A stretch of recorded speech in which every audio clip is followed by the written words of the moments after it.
Welcome back. It's time to take things up to the pros. Week of the NFL season continues tomorrow, and the Ravens will be without one of their key players. And to talk about that, we have Tony Lombardi.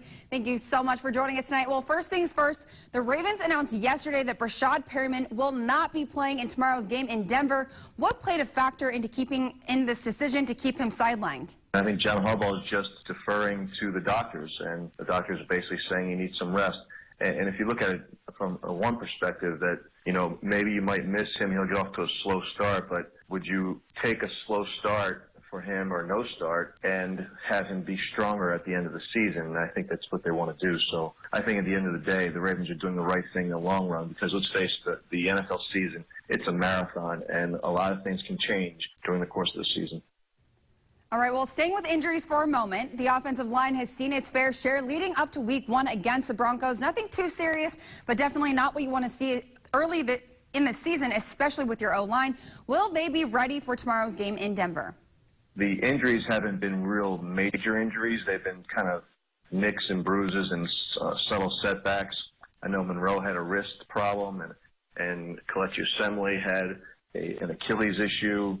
Zuta dealing with some nagging issues in his back and legs, and then Ricky Wagner had the foot injury. Marchionda's the healthiest he's been in a couple of years, so he's looking real sharp out there. But I think all those guys are ready to go, and I think they'll put up a good game against the Broncos in the opener.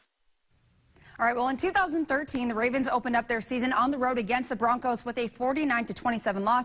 2 years later, the Ravens are back in Denver, but with a completely different team. Do you think the Ravens can turn it around tomorrow with a win? You know, I think the natural thing for most people to do, and the fans included, is to look back at the season opener in 2013, and they're fearful that the results could be the same. I think the Ravens are going to upset them tomorrow. They're 4.5-point dogs, but I see them coming away with a victory, and I'll even go so far to say that the Ravens will score on their last possession with a Justin Tucker field goal and win 26-24. All right, awesome. Well, there you have it. Tony Lombardi with the Ravens beating the Broncos tomorrow. Thank you so much for joining us tonight. Now, Spencer, Trey, I'm not sure if I can fully agree with Tony. I just think that Joe Flacco's O-line has been seeing some trouble, and not only that, they will be missing a big piece of their offense. And then again, you have Peyton Manning. You can argue that he's definitely getting older, but he can still get the job done nonetheless. Sorry, Ravens fans. I see the Broncos taking this one 31-27. Guys, what do you think? Yeah, definitely. I'm concerned for the Ravens. Mostly that secondary. It's still, it looks better, but I don't trust it against Peyton Manning. I think he's going to eat. I think it's going to be about a 30-24 game for the Broncos. Well, this is such a hard game to predict. Peyton Manning is still Peyton Manning. He can go for 300 yards and 4 touchdowns at any given time. But like she said, I think he's getting a little older.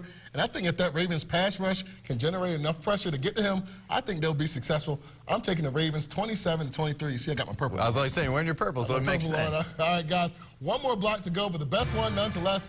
Top plays are coming up. We've got some special stuff. Stick around. It's coming up next.